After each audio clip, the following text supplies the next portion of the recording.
The Wes Penra Papers. A Journey Through the Multiverse.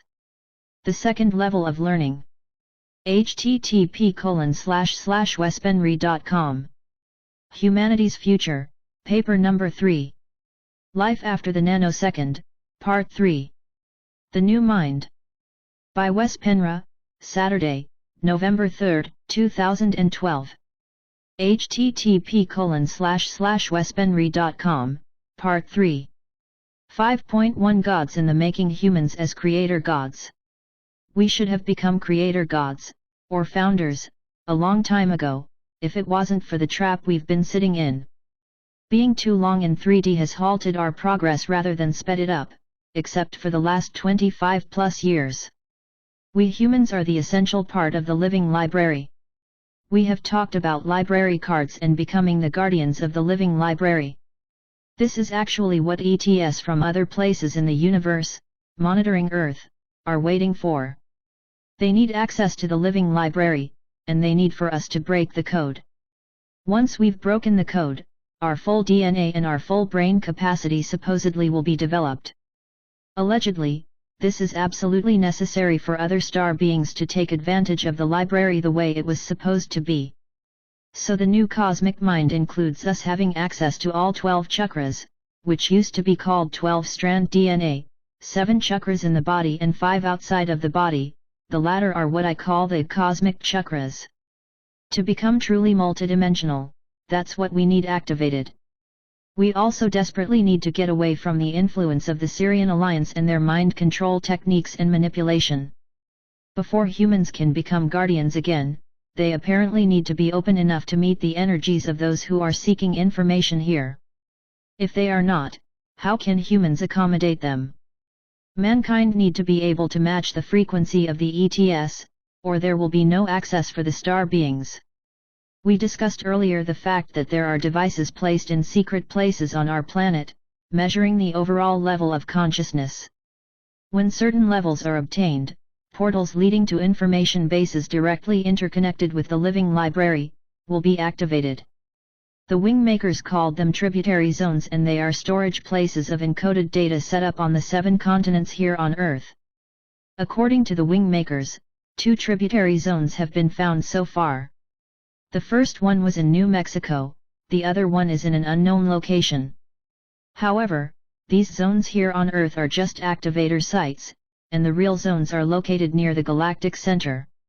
The wingmakers claim that we need to find all the 7 of them for the encoded data to make sense. There is also some mentioning that these sites are not going to be found by those who search, the sites will find us when the time is right. These tributary zones, TZ, correspond directly with our DNA, and art, music, and the poetry are supposed to help activate us in conjunction with everything else, like the sun and the alignment with the galactic center. These TZ were supposedly put there by the original planners, whom the Pleiadians call the Game Masters, i.e. the creator gods from the Orion Empire, and the Mother Goddess herself. With 2 sites out of 7 being activated tell us an approximation of where we are in the process. There are 5 more sites to go before we have full access to the library. I am expecting to see more sites being found when the splitting of the worlds is taking place and people make decisions to leave the suppressive monster we call society and build their own communities within the smaller cities and villages. These people are going to be the real guardians and the library cards. This is why there must be a splitting of worlds, or the whole idea with recreating the library would not be possible. 6. A new earth for the new mind. A time will come when you who are reading this may think, look, the world is so much more peaceful now than it was 10 years ago. All of a sudden you notice that neighborhood dramas have stopped and become memories of the past. The media is still broadcasting their doom and gloom, but it's like people are not paying so much attention to that anymore. And you say to yourself, wow! The world has really changed. It's a much better place to live in now. When this happens, much has been gained, and kudos to you, because you are basically the one who created this better place to live in. It's not that you went along with your business as usual and the world around you started to change. Ultimately, it is you who are changing. If you live in a world that is threatening to you and your family today, and tomorrow you live in a world which is much less so, then you created that change inside, and your mind adopted to a possibility which vibrates on your heightened frequency. These frequencies already exist, and today they exist as probabilities for you. Once we change our vibrations so that the threats to our survival and well-being are no longer a real issue, then we have adapted to a new world with much better probabilities. This is the beauty of the multiverse, it is fluid and ever-changing. Actually, it's the whole purpose with the goddess experiencing herself. If the multiverse wasn't fluid, many things could not be experienced. You are contributing to the goddess learning process every day of your life, and so does everybody else in existence in this universe. And it works, even if the individual doesn't grasp the mechanics around it, although it's easier when they do. The example above is not science fiction. It will happen to many of us in the very near future. We will walk around doing our things, and all of a sudden we will stop what we're doing and look around in awe, thinking, my goodness! The world is really different, isn't it? And you will get epiphany after epiphany, realizing that you are happy, your life is sorted out, the turmoil that may or may not have been in your life before is gone, the healing along the lines of time, you have more time to reflect and discuss your insights with your spouse, friends, relatives, or whomever it may be. You may also notice that your friends are all, or for the most part, on the same wavelength as you are, and when you meet you are having a real good time, not discussing weather and wind and trivial things, but subject which lead to quite some insights. And what about the global elite? What about the Syrians? Well, the newspapers may still indicate that they are there, but you get the feeling that they are more in the background of things, and they are no longer so much of your concern. It basically feels like they are part of another universe, which would be true.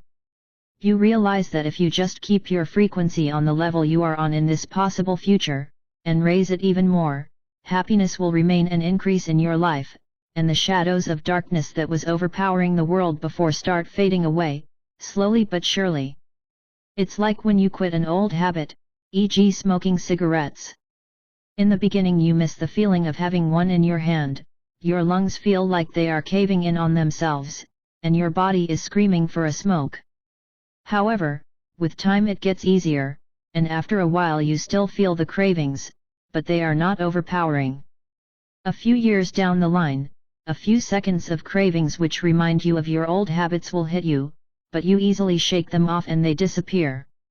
It will be the same thing with the negative forces in people's lives. They are here because we allow them to be here, and we even welcome them. Our first step will be to not agree with their rules and regulations.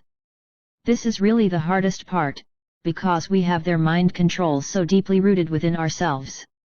Things we are not thinking about the slightest as being such are only suppressive ideas that we would do 100 times better without. Realizing this and take action in order to build our own lives the way we want them to be is the equivalence to stop smoking and get all the cravings. We may even go back and forth in the beginning, longing back to being slaves, because it seemed so easy in some ways. We didn't have to think, we only had to work in the Syrian gold mines, letting the global corporations run over us and treat us less than ants. However, if we persist past this withdrawal period, and keep pushing forward our own will and our own agenda, the cravings will lessen and we're going to notice that we are getting happier and happier, because we are more in charge of our own lives. We may read about some new laws and regulations that will suppress people even more, and we understand that we are no longer part of that, because we have reorganized our lives so we don't have to adjust to their suppressive ideas. Eventually, we will be not only self-sufficient in our own way, a way that works for us, but our local universe will seem to adjust to what we are working towards. In fact, we are tuning into vibrations and frequencies that match our new consciousness and awareness, and we think that we will never again go back and live the way we used to live, like worthless slaved in a worthless society. Now we are worth something, we have developed skills in areas of our lives where our passion is, and perhaps we didn't even know a few years ago that we had any passions. That's how suppressed they were. I would say that everybody has passions, even those who tell me straight out that they don't. Just find them, they are there. We don't even have to look for them, actually, but just start working towards a better life for ourselves and our dear ones, and the rest will come into place as it may. The multiverse will adjust to us and vice versa. It's that simple. No one needs to go out in the streets with protest signs, or storm the government buildings. Indeed, that would defeat the purpose, because it will make the things we don't want even stronger. We solidify the problem when we put our energy on it and it becomes bigger and bigger. The solution is to educate ourselves, even if the subject is negative, and when we know how things work and what is causing the halt in our progress towards gaining higher consciousness, we don't fight it, but let it go, knowing it's there, but not anything we want to be part of anymore. Instead, we look in another direction and start creating something else, something that we want, not what the suppressive government wants for us. This is why Gandhi said that we need to be the change we want to see in the world. Because when we become what we want, we are literally changing our world, and we will merge with others who did the same. So, it all comes down on the individual. This is why I can't judge someone who doesn't think like me, just as little as you can't judge someone who is not like you. We all have the right to be whoever and whatever we want, and if we choose the dark path where we harm each other and play the I am better than you game, we also have to take the consequences, and they are harsh. They will eventually lead to the person's own demise even on a soul level, as I have mentioned earlier. Instead, go out in nature and look at all the beauty. It is when you realize that there is life in all things and you can really feel it, and not because someone says it is that way, then you can start communicate with everything in your environment and get communication back which you can easily perceive. As a real example that there is life in everything, let's take a look at the background I am using for this paper. For you who may read a PDF version, or maybe even a printed version, I will post the most significant part of the picture here below, figure 3 to 4. A person who is not thinking about these things, or doesn't believe in the conscious universe, will only see clouds sweeping over a field. But for the conscious mind, take a deep look at this picture. The ancient people used to talk about the storm lords, the wind lords, the mountain lords etc., and they considered them being very much alive and conscious. In the picture above, can you see how the upper, grayish cloud consists of a giant head and a torso? The head that is seen in profile is obviously a male's head, quite bird-like with a long, crooked nose, or beak, and his mouth is open. His right arm is very muscular, and it's almost like he is wearing some kind of armor. Underneath his right armpit is a bear. You can see the head in his grip and the bear's body continuing behind him, with a small tail and all. The white part of the front cloud looks like a bird with feathers, and you can vaguely see a beak, as the bird is looking down, towards the ground. It seems like she, its female energies, is pedaling herself forward with both arms. For the very perceptive, there are smaller figures hidden in the white section as well. Am I just imagining these things? Well, it's up to you to decide, because what is real for you is real for you, and what's real for me is real for me.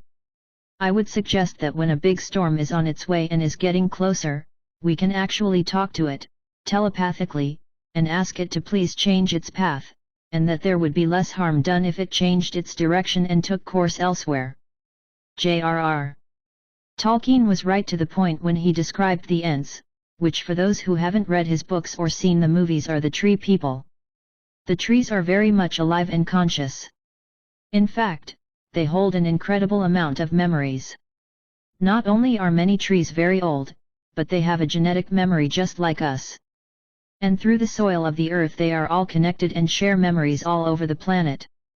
They are very much in communication with each other. I've almost always lived relatively close to nature, and I used to communicate with the trees with no problem.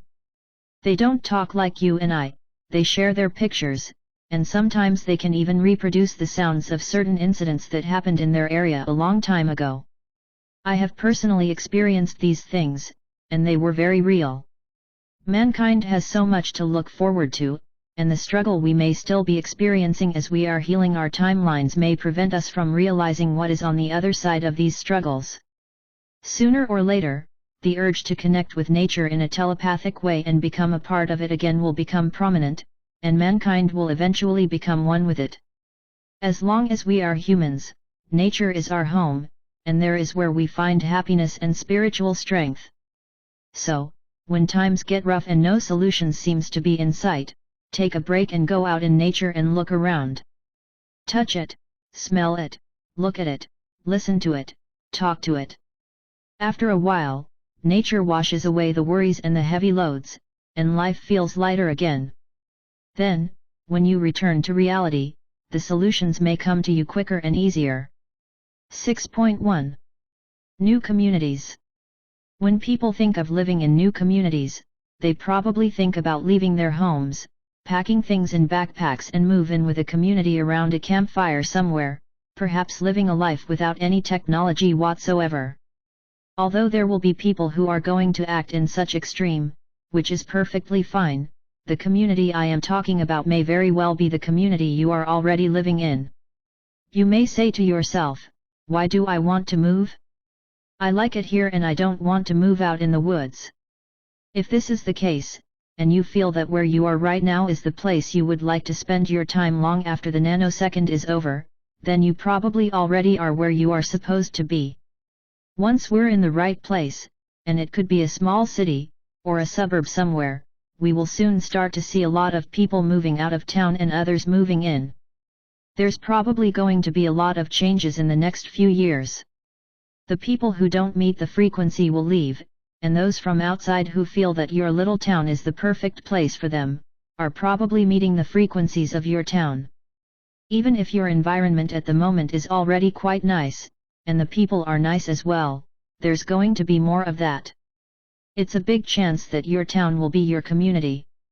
That's where your base is going to be and your friends are going to live, and they will share your frequency. The ones who moved out will choose another community, vibrating higher or lower than the one you live in, depending on their own frequency. This is more in line with what is going to happen. And those who prefer a machine society where everything is happening fast and technology and money is everything will move into the big cities, which will turn into huge metropolitans. The people in your community, where you all will share a similar frequency, will become very strong in their collective vibration, and even if the global elite want to move the businesses out of your town to make you all move into the metropolitans, your society is already strong enough to be self-sufficient. In the beginning, the PTB def may want to threaten you into moving, saying they will take your home because they own the land your house is sitting on, but things will be different then. Now, in most neighborhoods, each person minds their own business, and if someone's house or land is threatened to be confiscated by the government, the rest of the neighborhood may think it's bad and it will be the big subject to discuss over the next few weeks, but in a future, high-frequency neighborhood, everybody will support each other, feeling that we are all one, and what happens to one happens to everybody, so it will be very hard for the government to do anything too negative in such a strong community. This is one of the positive effects of the splitting of the worlds. Later, like-minded communities will be in touch with each other and do their own business with each other, using a much more ethical system than that based on interest-bearing money. So, when will this all happen on a grand scale? First of all, after the nanosecond is over and things are starting to slow down, all the chaos needs to be looked at and order has to come out of it. Things that have been stirred up need to be addressed and either thrown out or taken into account. We will still hear the barks from the Syrian wolves when they try to get everybody under the same umbrella, so the real splitting, leading to a calmer, less stressful society on behalf of the enlightened, may not happen until around 2028. This is a date I've heard from the Pleiadians. The wingmakers are less optimistic and mention 2065 to 2080, but the point is that it will take a while, although things will settle down in increments. This means that we may experience more peaceful and happy lives before that. Those years rather indicate when things have finally settled down, and the different worlds start drifting apart more and more, until they eventually, in a not too distant future, will cease to coexist. 6.2 Loose ends and imperative bits and pieces. Before we start talking about the energy exercises that it's really important that we all do, let's wrap things up by addressing some bits and pieces that I still want to mention before we're finished with the second level of learning. One thing I need to emphasize again, because I know it's very difficult for many of us, has to do with forgiveness. I have talked about the 6 heart virtues earlier, and the material can be downloaded from this site. It's imperative that we start applying those to our lives, or we're not going to be able to raise our frequencies and keep them stable. If we don't forgive ourselves and others, we will become like roller coasters, we're going to go up and down on the emotional scale and in frequency as well. We don't forgive our enemies because we all of a sudden agree with what they're doing, in case they kill, rape, and commit adultery or whatever, but because we want to let go off their energies. Otherwise we'll continue being affected by them even in the future, and we will not vibrate on the same high level as those people who managed to master forgiveness. Also, equally important to forgiving others is to forgive yourself for things you have done which you are not proud of. If it includes saying I'm sorry to someone, or to make amends, do so, but it doesn't always include saying or doing something for another person. You can for example forgive yourself for have been part of the Syrian control system, and that doesn't mean you should make amends to the Syrians, of course. If you feel you want to make amends to humanity for have been part of the suppressive system, the best way to do that is to leave this same system, raise your own vibration, and build, or become part of, a higher community. Your own thoughts and actions will inspire others. That's the way to do it. As human beings, we are here to graduate. Things are what they are, and we have lived through what we've lived through for all these eons of existence, under strong supervision of a very dark force. We can't make this force change, so the best we can do is to forgive them and move on, and not judge them. You see, we don't need to, they will judge themselves, and some of them are already breaking out of their own prison. Let's think about it, which would be harder? For we humans to break out of the prison the Syrians have created for us, or for the Syrians to break out of their own suppressive system? I would instantly say the latter.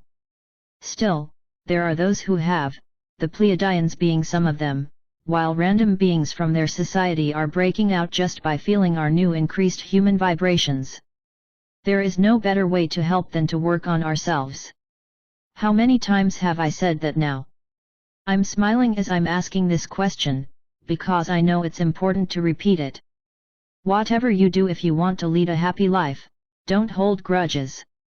These papers are not only for an informational purpose, it has a much deeper purpose than that. They have discussed some very dark subjects, and they have probably stirred up a lot of emotions in the reader, both negative and positive. Many probably have felt a great deal of anger when they realize what mankind has had to suffer in the hands of the gods. But the papers are also a test. Will the reader be able to feel love and forgiveness after have finished them? Will you still be able to feel non-judgmental towards those who are torturing us, realizing that their hell is even worse than the one they put us in? Can you still let go and not hold grudges against these people, who under some circumstances would eat you alive and rape kids and kill them? Can you see the difference between forgiving, loving, understanding, being non-judgmental and holding no grudges against these beings because it will set you free, contrary to having all these negative feelings against them, perhaps even an urge to kill them, which will not only hold yourself back and make you miserable, but it will also make the negative Syrian energies stronger, and this tension will continue forever between mankind and the Syrian alliance. If we leave them to their own judgment and instead raise our own frequencies in spite of the fear frequency that we are constantly bombarded with from them, we can also create splits amongst the Syrians themselves. The highest goddess energy is love.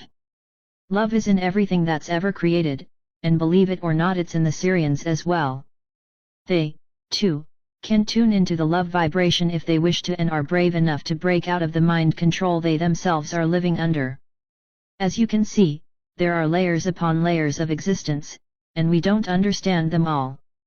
But if we really understand what we've discussed here, we know enough to break out of the prison and perhaps take a few Syrians with us. After all, we are all Mother Goddess creation. On the frequency of pure love, fear cannot exist. Does somebody who is vibrating out of pure love hold grudges, and are they judgmental to their fellow being? No, we all understand that they won't. With that in mind, would what we discussed here above be wrong? Would it be an error to let all our negative feelings towards the oppressors go out the window? It would be great if everybody who reads this thinks about it long and hard and then start acting on the result of their contemplation. Those who work with the love energies will go along with what I suggest, and those who are not yet there will choose another path. Either way is accepted in a free will universe. We operate on the level we're at. That's how it works. 7. Energy exercises. I watched a video the other day, posted on the LPGC Facebook by Michael Lee Hill.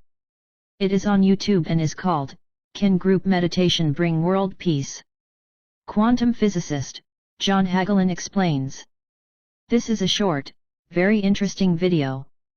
Dr. Hagelin explains how a group of let's say 1,000 individuals who meditate on world peace can actually make soldiers at war stop fighting, although these soldiers didn't know anything about the experiment.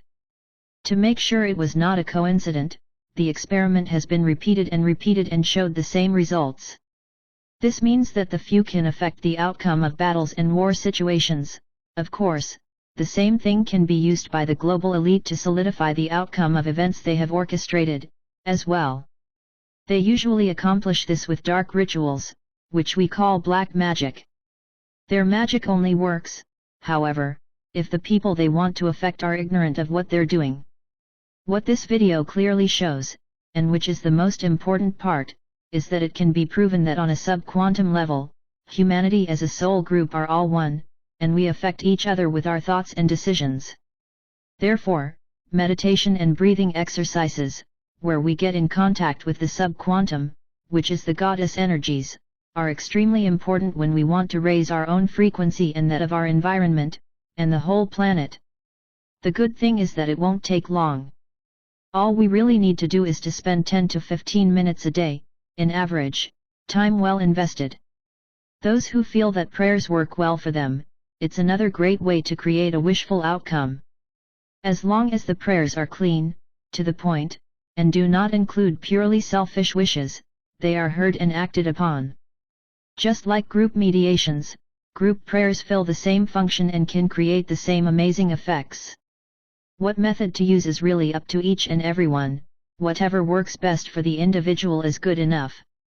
Doing breathing exercises, mediation exercises, prayers, yoga, or any other form of raining consciousness on a personal basis can be extremely powerful, but you can't beat doing it in a group setting.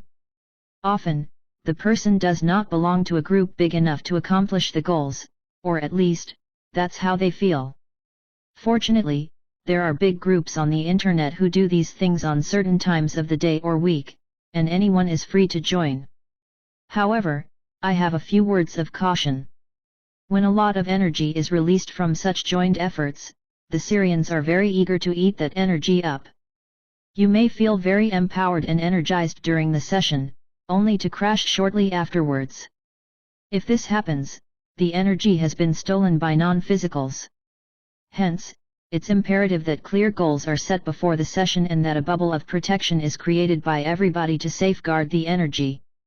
For the individual who doesn't have that much time at their convenience, I highly recommend the Quantum Pause, which is posted on this website at http://wesbenry.com/quantum-pause.htm. It is highly effective and will always be, today and hundreds of years into the future. 8. The Omega. In these papers we have mainly concentrated on the Orion Empire and the Syrian Alliance, when in fact there is a multitude of star beings and star races out there in the galaxy and beyond. And more profoundly, even here around Earth and on the planet, in the planet, and in its atmosphere as well. People are seeing UFOs in the skies which seem to be drawn in and out of our reality, and we see orbs and odd shapes no one can explain. Therefore, the easiest explanation is that they are spaceships from other dimensions, visiting us for one reason or another. There are a lot of things we see in the sky that could have a lot of different origins. One thing we haven't discussed in these papers so far in that regard is that many of these odd shapes and forms we confuse with UFOs are atmosphere dwellers, i.e. just like our home is on the ground, their home is in the atmosphere. But where do they come from? I would say that the Ra material perhaps has the best answer to this question. They say that when Maldek was destroyed, Maldek is another name for Old Terra, of Tiamat, names I used in my papers, millions of souls got stuck in the ether. The destruction which was caused by the war between the Aryans and the Syrians, and which split old Earth in half, shocked the affected souls so badly that they couldn't move on from there. Eventually, the Council of Saturn, which I interpret as the Assyrian Council, had to intervene and help these souls back on track. Many of them were their own people. They ended up landing in spiritual form in our atmosphere here on Earth, millions of years after the catastrophe, and this is now their home. They are still discarnate, but are now and then playing tricks on us, showing themselves off to make us curious, and perhaps they have other reasons as well. So far, none of them has showed any hostility towards mankind or any other living creatures on Earth. It is my understanding that they are separate from the Syrian alliance these days and have their own civilization. The reason that I call this section the Omega is not because it's the end of humanity or the end of the universe. It's just the end of a major cycle, and the end of an old species and the birth of a new, upgraded one. So, this is not the end, it's the beginning. And it's not any beginning, it's a breakthrough, because mankind is breaking the time loop and the stars are waiting. The universe is still young and has a lot to experience before she meets her goal and goes back to become pure goddess energy, and a new universe will emerge from the old, at that time with new goals and new opportunities to learn from. But mankind has a bigger role in the development of this particular universe than they think. Mankind can help the universe tremendously to reach her goal by being who they are, or on the flip side, they can also bring the universe down together with those who are keeping them in chains, if they are not careful. If the universe fails, so does all beings who dwell in it, and all energy will be depleted. It is my wish that mankind as a whole, sooner or later, break loose from their imprisonment, and can inspire the Syrians to do the same. Only then can this universe succeed. The fact that some Syrians have, and are breaking out, is after all a good sign, even if they are not that many yet. It's the fact that they can that is important, and that creates some hope after all. And now, having all this said, I have done my absolute best to educate both myself and others about the situation we are in, and what led up to it. I did so by going back in time, close to the beginning of the universe, and all the way up to the present, and even into the future, because it's my conviction that to understand the present we must understand our past, or we won't know where we're going. So these papers, the first level of learning and the second level of learning, have presented my view on the reality we live in, and beyond. I need to emphasize once again, that this is my view, backed up by references which partly made me come to these conclusions. The rest has either been provided by anonymous sources, or been data streamed by myself by placing myself in an environment as free from interruptions as possible, and tuned into higher vibrations, where a higher aspect of myself has provided me with data and information I have been able to make sense of. All this in conjunction has formed the context in these papers and made it possible for me to sort out the data and made it coherent, hopefully. However, I urge the reader to make up your own mind and don't take everything I have been saying face value before first have investigated it further, or listen to your heart and your belly to tell you if it rings true or not. If my material still passes the test after that, please feel free to take it to heart. If it doesn't, discard what you feel is not fitting into your view or reality and beyond, and keep what you think will be helpful. The Omega is not the end, but the beginning of something new. Or, that's how it's supposed to be. Ponder long and hard over your decision, and I am talking to all mankind now. Before you decide to join this or that, or become sovereign and be your own master, think ahead, think about the consequences, not in this lifetime or the next, but millions and billions of years ahead as well. Your decision, the decision of one single being, may, in the scheme of things, be more important than you think. I'll see you again in the third level of learning. It has been a true pleasure, and I love you all.